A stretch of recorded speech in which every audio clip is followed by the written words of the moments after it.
Let's investigate. January 7th, 1252, Wright & Company Law Offices. I didn't warm up. So how do you think the trial went this morning? How do you think it went? It got a bit crazy in there. I just wonder if that killed our chances. Yeah, I guess it did get out of hand. Mr. Kudos' testimony was absolute garbage and frankly was a huge waste of time. Plus, now we don't even know the identity of the waitress who laced the coffee. Right. So, okay, so the whole point of that was to basically say Maggie didn't do it. Right, yeah. All we know was what old Mr. Kudos saw. The apron straps and the ribbon. And it's that girl from before, dude, I'm telling you. And that the victim was wearing an earpiece when his eardrum was ruptured. Talk about a terrifying case of contradictionitis. Is it? Okay, whatever. Time to play doctor and find ourselves a cure then, huh? Yeah! We've got to find one for Maggie, or she's gonna have a terminal case of guilty. Alright. That badge is totally useless, Nick. Huh?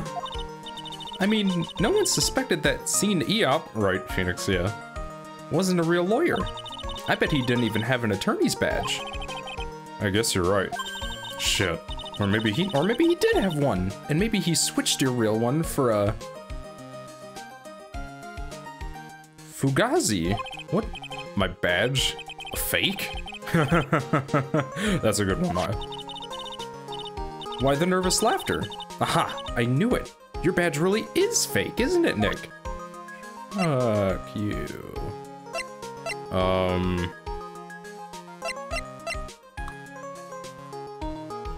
I don't have... Oh, there it is. Is this it? Yeah. A letter of apology from the old man. Aw, how sweet. Actually, it's his testimony, if you can call it that. So? What's it say? I broke the vase at my seat, I'm sorry? I used to break things all the time when I was little, you know? And I used to have to write apologies all the time, too.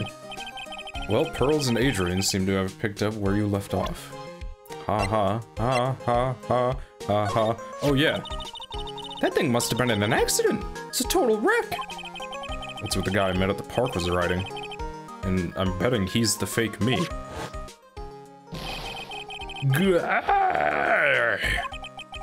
Because I am Phoenix Wright, the one and only. I still don't know his voice. His voice is still ringing in my ears. Introduce me next time, Nick. I want to meet Zen Eop too. Okay, yeah, sure thing. Yeah, okay. Can we talk to Maggie some more? I was gonna say. Can you tell us where you were exactly when you, like, you know, yeah? I should have guessed. After 3 games of Ace Attorney, I should have guessed this. I guess Maggie's still in question. But we've got questions to ask her too. Maggie! Maggie! Keep it down, Maya. Damn, this isn't a playground. We're in a detention center. Christ. Gumshoe, I need to talk to you, brother. We need to talk about what just happened today. Oh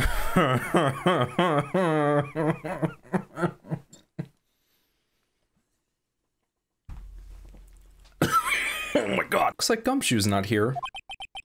Never mind that. What's going on? It feels different in here somehow. You think? Yeah. Everyone seems to be on edge. Hey, what are you doing? Call in the offers for the briefing, quick! Can't you shut down the station's server? Chief, quit playing on the internet. Yeah, but my email, penpal1337 save it for later, I'm turning it off now. Oh, lead is in Prince, I don't know. Everyone's keeping busy in here, huh?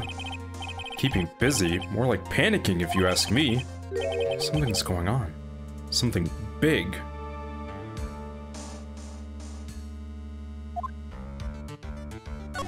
Chief?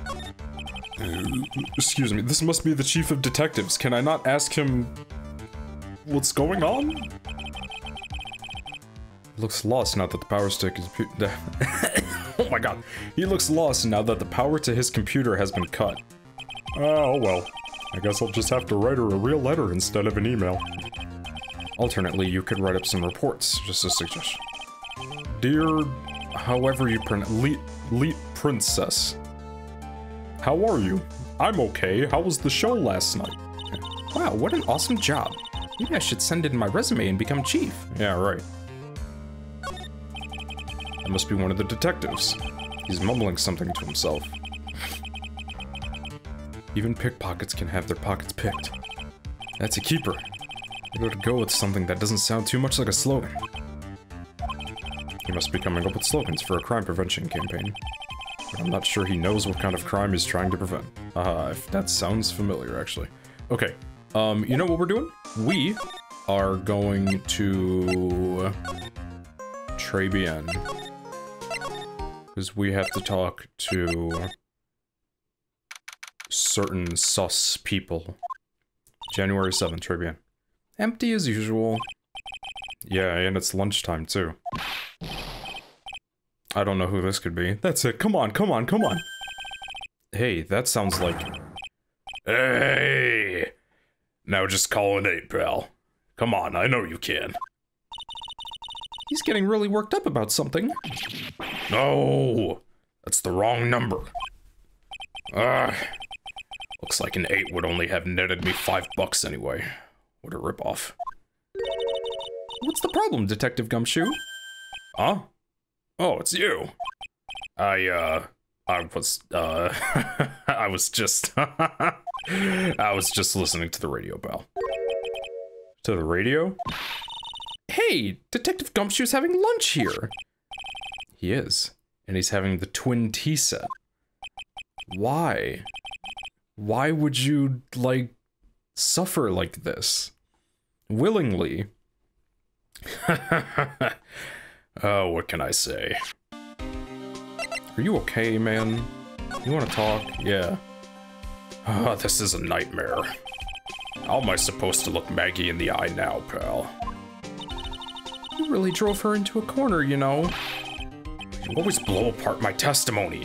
Why, of all days, didn't you do it today? Sorry. There just weren't any holes in it for once. Yeah, what happened? Usually your testimonies are like Swiss cheese. Swiss cheese?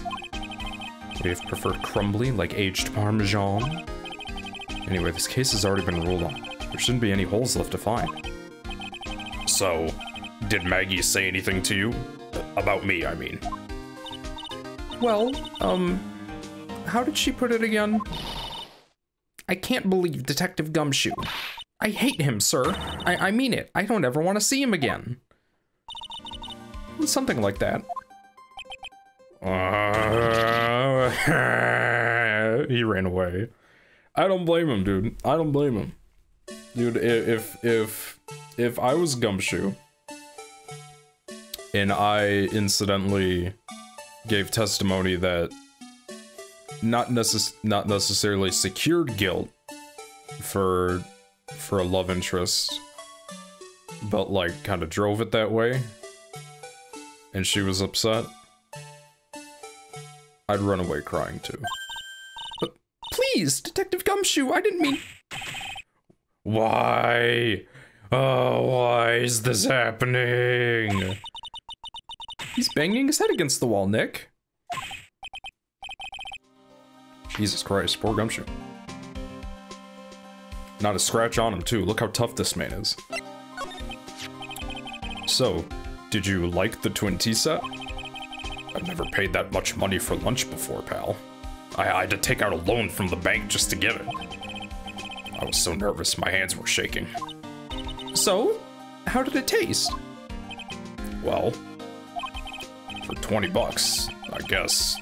I don't know how to describe it, really. It was delicate. Delicate? You mean you liked it? Didn't taste bad to you? No. matter with him? Looks like he's thinking. That's it. I've been trying to think of the right word to describe the taste. Oh my god. Excuse me. And I just realized. It's bad.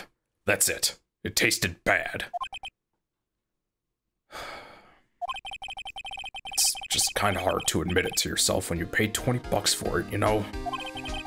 Maybe he should have found out the price after he had finished eating. Maybe he should have found a... Oh, okay. Phoenix is just trying to be funny. Phoenix the comedian. Hey, Nick. Maybe that's why Glen Elg came here. Maybe he heard about the Super Fierce Twin Tea set. If by fierce you mean fearsome. Speaking of Glen Elg, that kind of reminds me. We still hardly know anything about the guy. Why don't we ask Detective Gumshoe what he knows, seeing as he's here?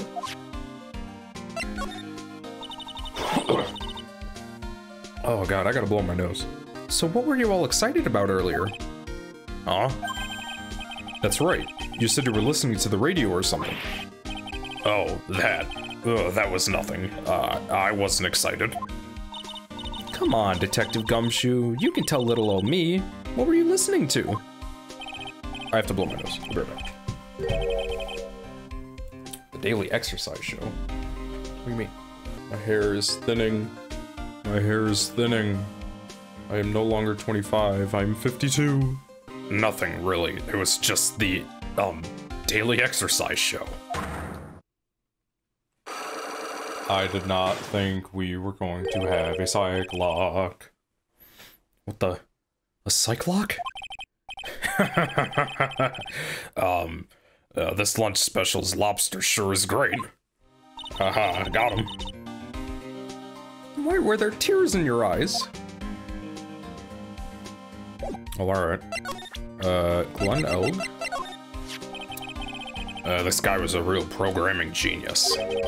They called him the walking computer at the place where he worked.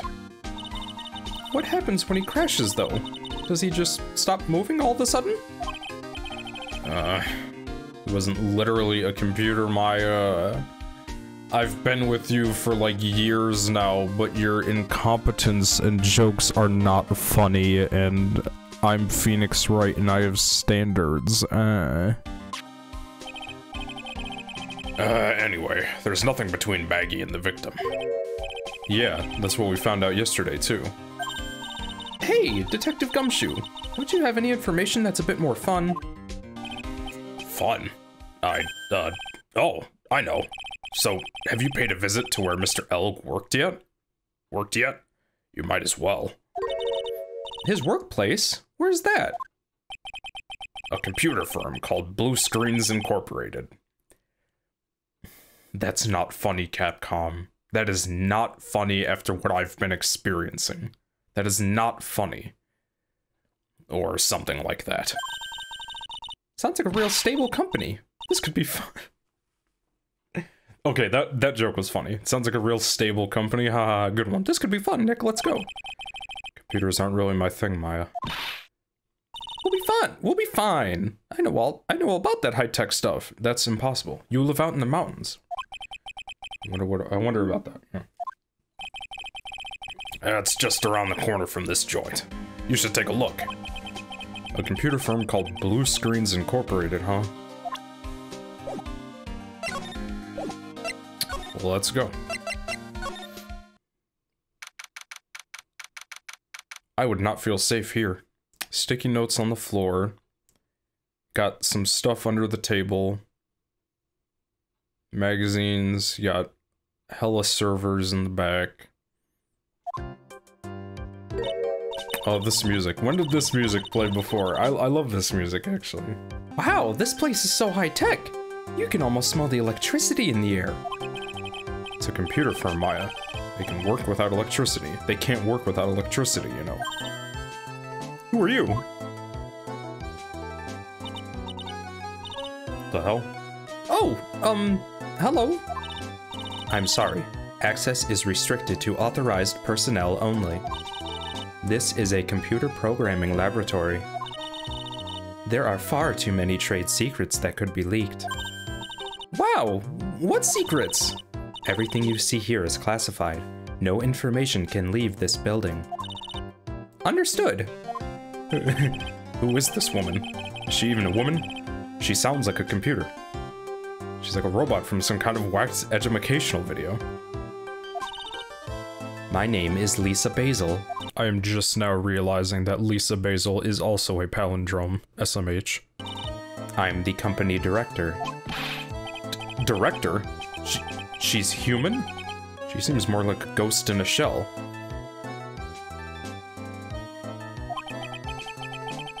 And that thing over her eye. I did not really make that connection. Holy shot.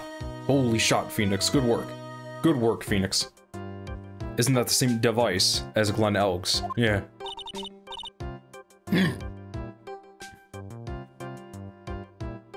That's on DMH. That's a D. Okay, that must be a spelling error. There's no way un comes before DMH. That's on DMH. No. That's a DMH. Nice try. But it's the other way around, Maya. It's an HMD. Okay, maybe it wasn't a typing error. Maybe Maya, it really is, like, dyslexic like me. All of my programmers here at Blue Screens Incorporated are supplied with HMDs. Then do you write programs too? No, I just enjoy wearing this. They are pretty cool. I wouldn't mind one. Can we have one? I'm gonna save as well. I just realized I haven't saved yet. Okay. I need to ask you... Oh, did I just present my badge? Would you mind taking a look at this? I'm sorry. That data is super admin restricted desktop access password protected. Super admin restricted desktop access password protected? What? This is madness. No, Maya. That is Sparta. She won't tell us unless we say the right code word. When the hell did this game come out? When the hell did Trials and Tribulations come out? Or is this like a trilogy, dub funny thing? Because 300 came out in 2006. I'm so confused, dude. A code word?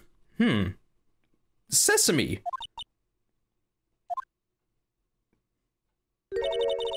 If it's not Sesame, then it must be her mother's maiden name. That's how it always is. There's no point in having a password if it's always the same thing, Maya. I guess she just doesn't want to talk about this. Maybe we should focus on asking about Glen Elg. What do you say? Yeah, that's what I wanted to do, but I accidentally pressed the wrong button, that's all. Jesus. About Mr. Elg. He was a top programmer. I would even say he was a genius. What the heck was that shift she just did? What? But he did not suffer from 1 or 2 bugs in his personality. But he did suffer from 1 or 2 bugs in his personality. Oh? Like what? He was a bit of a loser. Perhaps that would be the best way to describe it. That's what got him into trouble. What's the matter? He was a top programmer. I would even say he was a genius. So he was really no trouble at all. A model employee. Hey, wait a minute. Just now you said something about him being in trouble? We gotta find out what this trouble is. Well,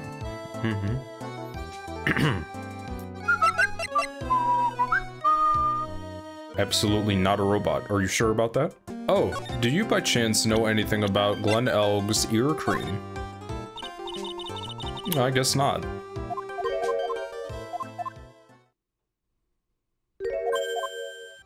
Okay. Alright. Question time. Question time. Okay, so, what exactly is this firm's business? I will try to simplify it so that you can understand. We analyze the data management systems required by certain branches of industry, and then deliver optimum operating systems and source-level components to them. Huh? You lost me on the corner of analyze and management. It doesn't matter. They analyze stuff. You got that much right. The software we produce is distributed on CDs.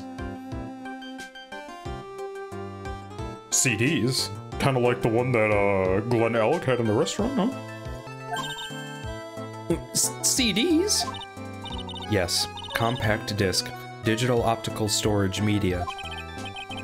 Of course. Of course. CDs are used for software as well as music. It is a small firm, but all of my employees are first-class programmers. Let's ask one of them what they are doing.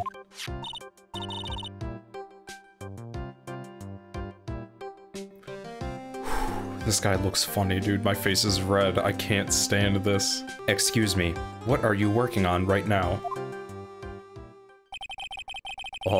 I'm researching the impact logical access to shared global variance obviously influences response time and performance variables in memory, vitally. Well, you get the idea. This is the sort of thing we are involved in. Did you good people follow all of that? Yeah! Your blank smile just said otherwise, Maya. Alright, you know about what happened, right, Miss Basil? You mean about Glenn being poisoned? Yes, I know. It's terrible. Can you tell us anything that might be helpful? I don't think so. A police officer was here earlier, too. But I couldn't tell him anything either because the waitress who committed the crime has nothing to do with Blue Screens Incorporated. Oh. How about Mr. Elg's desk? Have you cleared it out already? No, not yet. It's this one right in front of you. If there's anything that might be useful to you, you are welcome to take it. I guess there might be a clue here somewhere, club. Alright, I still haven't examined the area. Oh my gosh, I completely forgot that was a thing. About Mr. Elg? Was he in some kind of trouble? I'm sorry. Why would you think that? I thought you said something about it just now? You said he got himself into trouble because he was a bit of a loser.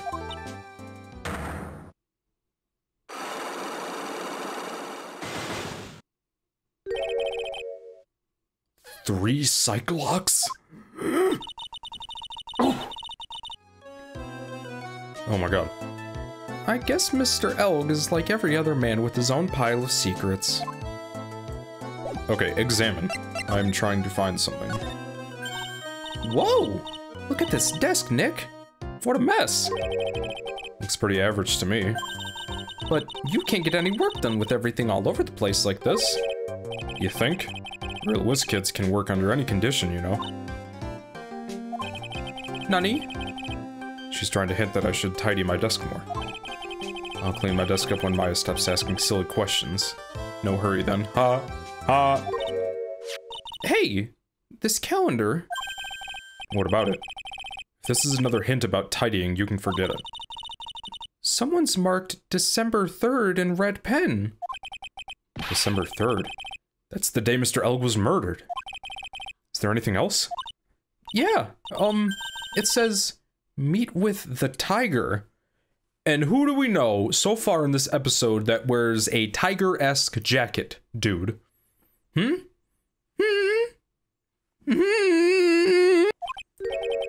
The tiger? On December 3rd, the day of the incident, there was a note saying, meet with the tiger. Meet?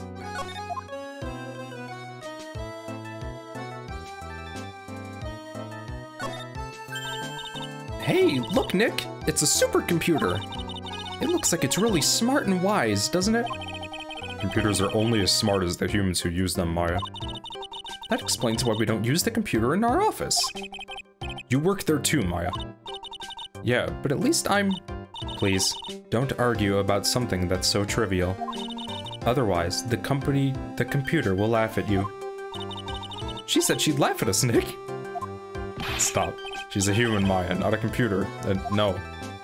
You're right. He's really pounding the keyboard, isn't he? Wow, I bet that's where the pro in programmer comes from, huh?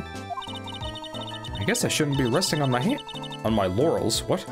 I guess I shouldn't be resting on my laurels. Gotta expand my skill set and all that. Yeah, that's a good idea. Whatever that means. Maybe I should become old CD's apprentice. And what about your spirit medium training? Come on now. Dun, dun, dun, dun, dun, dun, dun, dun. There's just kind of a blank space here. That's weird. Dun, dun, dun, dun, dun, dun.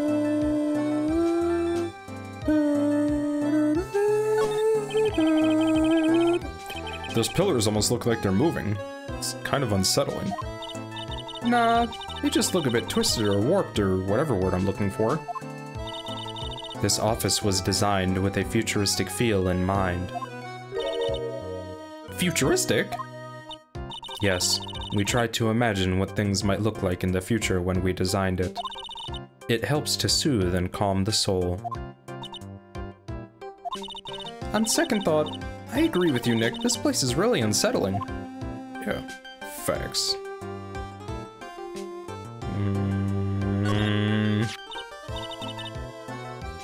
Are those lottery tickets just like at the restaurant? Wow, look at this mess. Looks like they're all betting tickets, right? Yeah.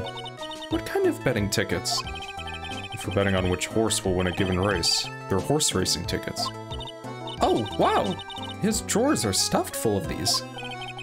Looks like they're all losing tickets, though. Horse racing betting tickets found in Glen Elg's desk. There's over 500 of them. This many tickets would get you, what, $1 down at the recycling center? But I didn't know you were so hard up that you'd try to profit from the dead, Nick. I'm just taking them as evidence, Maya. Okay. I think that is everything here. She doesn't want to talk to me. I could ask her about these, though. Never mind. Yeah, let's go back. Let's move.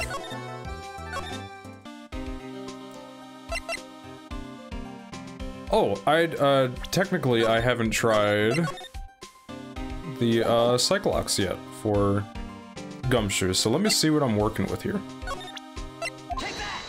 Let me see what I am working with here. He only has one. I didn't even realize that. The radio. Alright, Detective Gumshoe. Tell me the truth. What were you listening to? No way, pal. Now that you've made a big thing out of it, I'm not gonna tell you. And we'll see about that, pal. Considering all the noise you were making while you were listening, it's pretty clear what kind of radio program it was. I'd say it was related to... Well, Detective Gumshoe? Yeah, that's it, pal. You got me, you sure are something, pal. Then how come I'm still seeing the clock? Or the lock? Guess I was wrong. Okay. Now that... Okay. Now, what was it he was shouting when he was listening to the radio? That's it. Come on, come on, come on. Now just call an 8, pal. Come on. I know you can. Oh, the lottery ticket. Okay, yeah. Okay, wrong number, wrong number. Okay, hold on.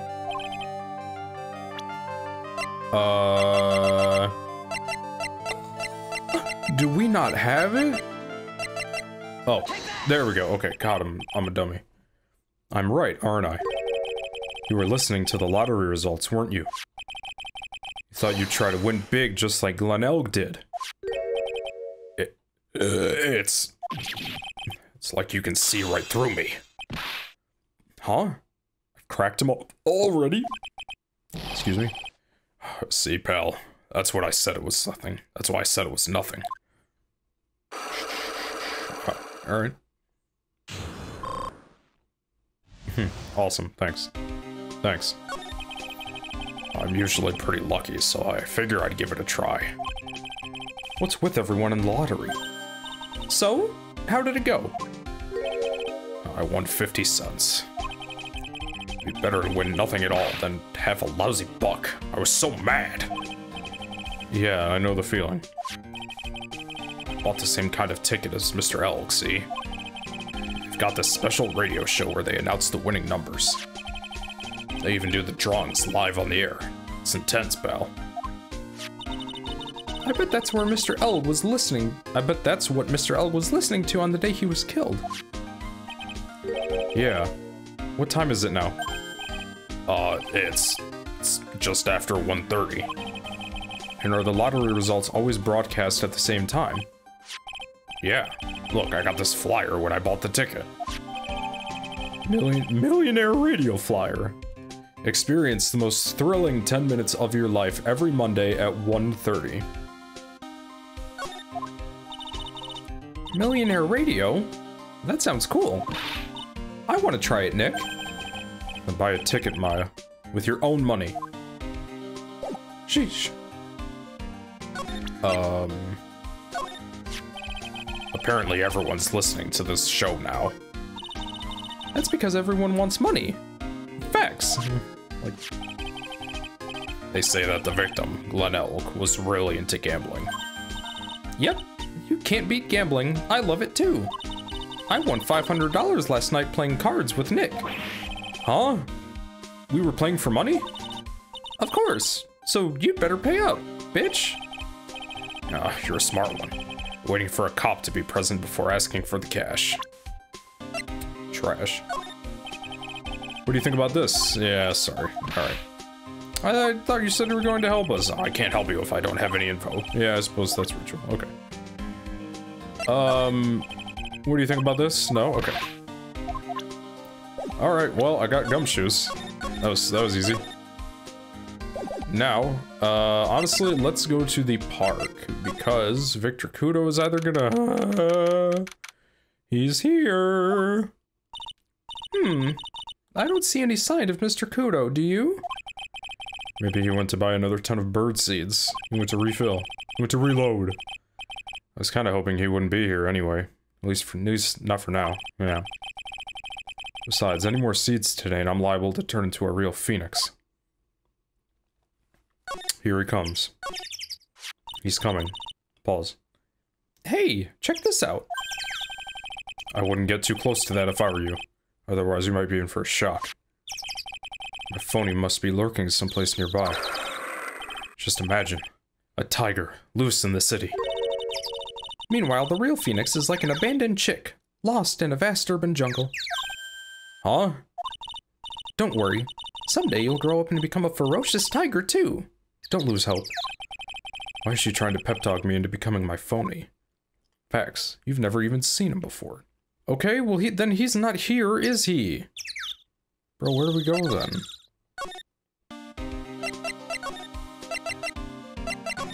We can go to the kitchen. Okay, Jean Alexander, that book is new. That book on the thing is new. Huh? Mr. Armstrong's talking to someone. Who are you? She said I'll be back next month. Oh, naturally, man. I will be waiting for you. If you haven't got it by then, I'm afraid it might get a little hot around here. No, I will have everything ready, I promise. I love fire, you know. I love the way it crackles. No, no, no, no, no, no, stop it, I beg you. Then don't let me down. I'll be watching you. No, this is not necessary. You can trust me, mademoiselle. She's wearing red ribbons, by the way. Hello. Talk to anyone, and I'll drive a knife right through your heart. No, you don't have to worry. You know, you worry far too much. Maybe this will help you relax. It's the oil from sandalwood. I do love raw meat from time to time. Ah! I'll be taking my leave. Goodbye. For now. She all of a sudden became the scariest person in this episode. I have the shivers. I must have some oil all over my body before I become the nervous wreck. Oui, that feels good. Oh la la, excuse-moi, monsieur. Oh, my eyes. Phoenix said, oh, my eyes. Your eyes? If you have trouble with your eyes, then you need this. La oil of la sandalwood. Isn't this just the leftovers of what you were just using?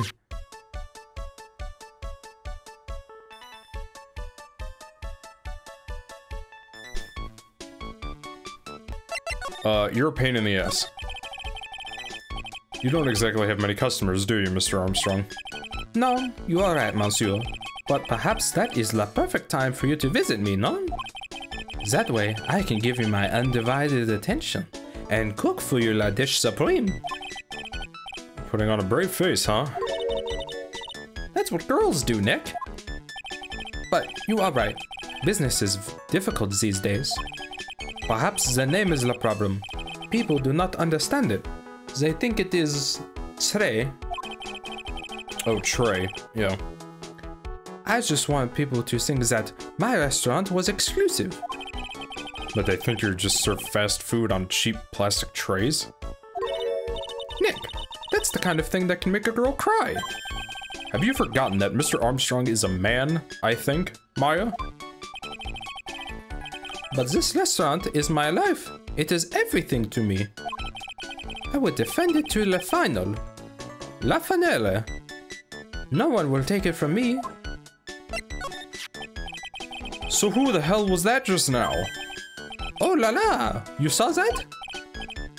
Yeah? I'm not sorry.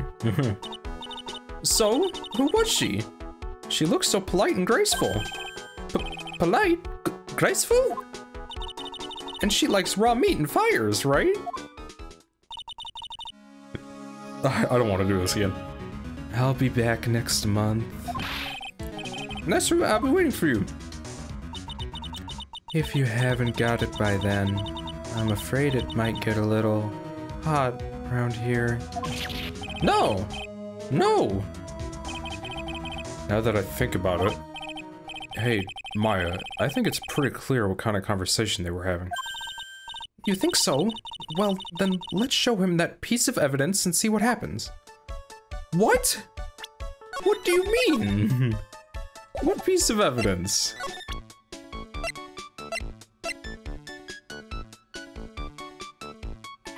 What? What are you talking about? I need some evidence. Okay, so I need to find something, I guess. Alright, let us go back to the park. Okay, good, he's still not here. Let us go to blue screen again, and let's see what your psych clock is about. You have 3 as well, yeah, so this might be a while. I might need to go out and get some more. Glenn's troubles. So, how about you tell me what kind of trouble Mr. Elg was in? I'm sorry, sir, but we don't deal with troubleshooting here. Perhaps you'd like to speak to someone in customer service. What's she talking about? I guess I better just take a shot and see where it gets me. Miss Basil, let me ask you something. Did Mr. Elg's troubles have something to do with this? Oh, shit. Yeah, the horse racing tickets. What is that? A bunch of horse racing tickets. All losing ones. With that many tickets, you could get $1 at the recycling center. You good people are very, very bad. Cashing in on others' misfortunes is immoral. Is that a whiff of hypocrisy I smell? But what is the relevance of these tickets? The victim, Mr. Glenn Elg. He had a gambling habit, didn't he? I don't think that's a logical conclusion based on the facts. Everyone likes to go to the races from time to time. Yeah, but not everyone buys this many tickets. Anyway, I don't believe that proves anything is on its own. You're right, but I'm not through yet. Mr. Elg's gambling wasn't restricted to horse races, was it?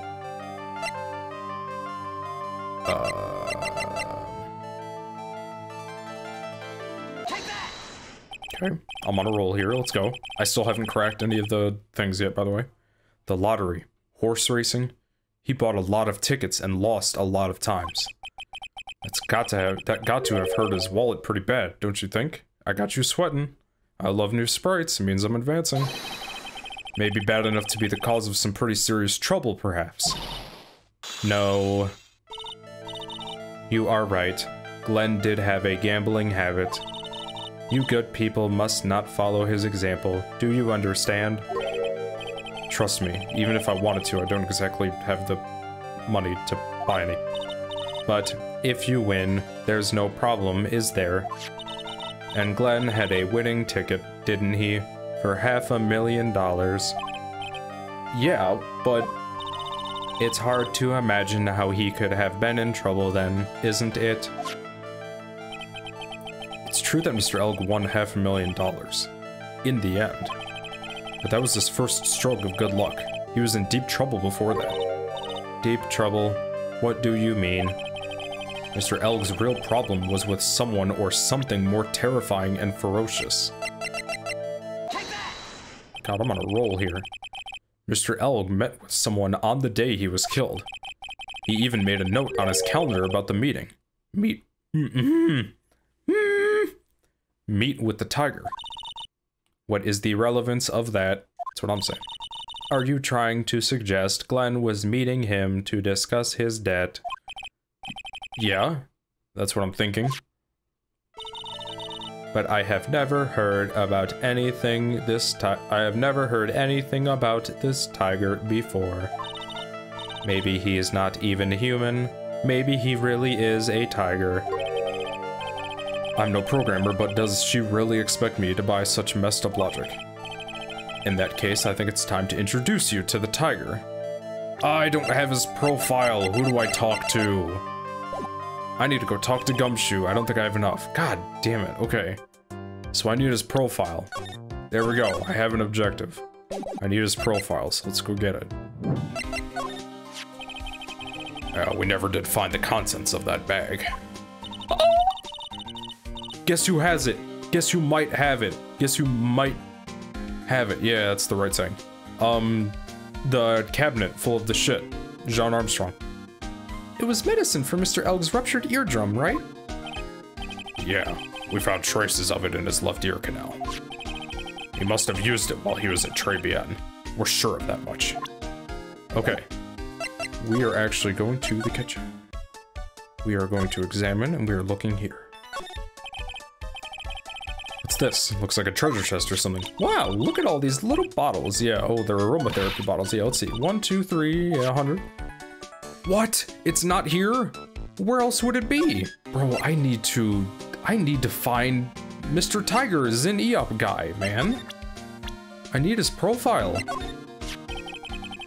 That lady is the boss of Blue Screens Incorporated, pal. Yeah, I figure she's clean. She's got nothing to hide. She seemed kind of like a doll to me. In a good way and a bad way. Kind of makes you think she might be hiding something. She is. I know that. You know, in all my years, I've never seen a witness who was that confused before. Yeah. God, my voice, I hate it sometimes. Yeah, you looked pretty confused by his testimony. Nothing against old guys. I like them all, and I like them and all. But it sounded like he was pretty sure about what he saw. Yeah, that's the impression I got too. Me 3. But then why doesn't even a single part of his testimony corroborate any of the facts?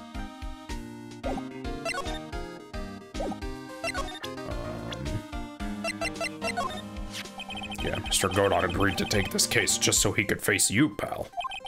He was working on a bunch of more important cases, but he canceled them all. Huh? But then, why didn't Mr. Godot take this case? When Maggie's first trial came up.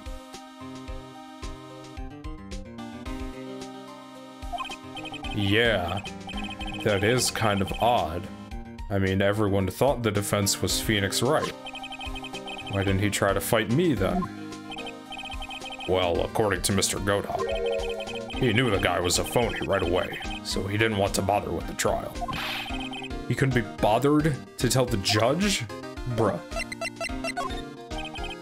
I know I look a little rough around the edges, but the truth is, I'm a lot more detective-like than I used to be.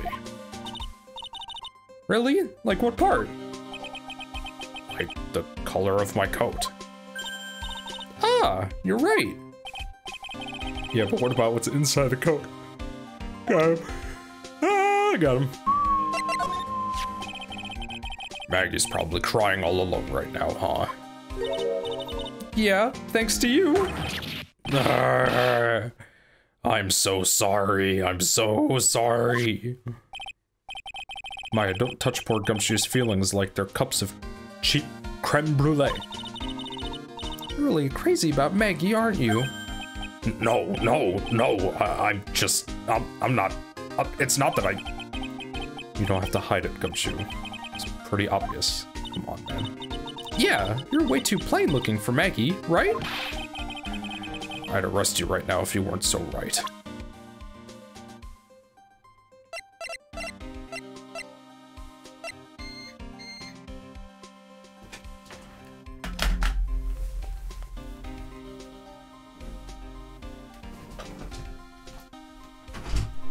Yo, did we just lose power? Okay. Holy shit. You can't tell me anything about this. Oh, hey. Oh, cool. Okay, I didn't know we could do this, actually. Hey, are you putting this up for sale, pal? No. Why would you want to buy a busted-up scooter like this anyway? Yeah, plus the seat's all covered in pigeon poop. Oh, who cares? If it runs, that's all that matters to me. My phony was riding this bike. Maybe if I head back to the park, he'll be there again. Is that really the trigger to have him appear? No, it's not. He's not here. I'm going to save again just in case. I'm so happy I have my computer hooked up to a battery backup power supply. Little PSA, bro, get one. Where would he be and who the hell can I talk to? Bro, is he at my place?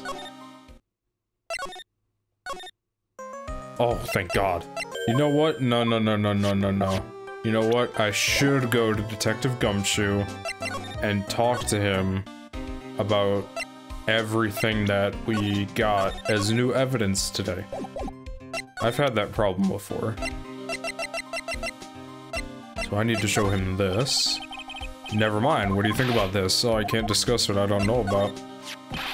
That's the apron Maggie was wearing. Yeah, it still smells like her too. Does this mean Maggie smells like ketchup? Yeah, we never did find the contents of that bag. Yeah, okay, it's medicine, yeah. Oh, one-way ticket to happiness, huh? Glenn Elg died because of this ticket. Yeah, but it's still a one-way ticket to happiness, pal. And Maggie was found guilty of murder because of it, too. Trying to bust my balls here, pal. Looks like anything about Maggie is an instant conversation stopper. Yeah, he's got a real soft spot for her. It obviously hurts when you hit it. What do you think about this, Detective Gumshoe? That doesn't sound interesting at all to you? Huh, that's weird. No, nothing? Alright. What do you think about this? No, nothing? Alright. What do you think about this? No, nothing? Alright. Is that thing real, pal? Why does everyone keep asking me that? I wonder what this phony of yours is like. Well, he had Maggie found guilty of murder, doesn't that tell you? It tells me the guy's cruising for a bruising, pal. You're really caring, aren't you, Detective Gumshoe? About Maggie, I mean. Yeah. I'm really stuck. Frankly, I don't know what to do. God damn, okay. If only I had taken the right lottery ticket. Right. I would not have any debts right now. I would be free. Look on the bright side, Mr. Armstrong. You won $1, right? A lack of remorse for having stolen something. Priceless. About this. No, really? God damn, man.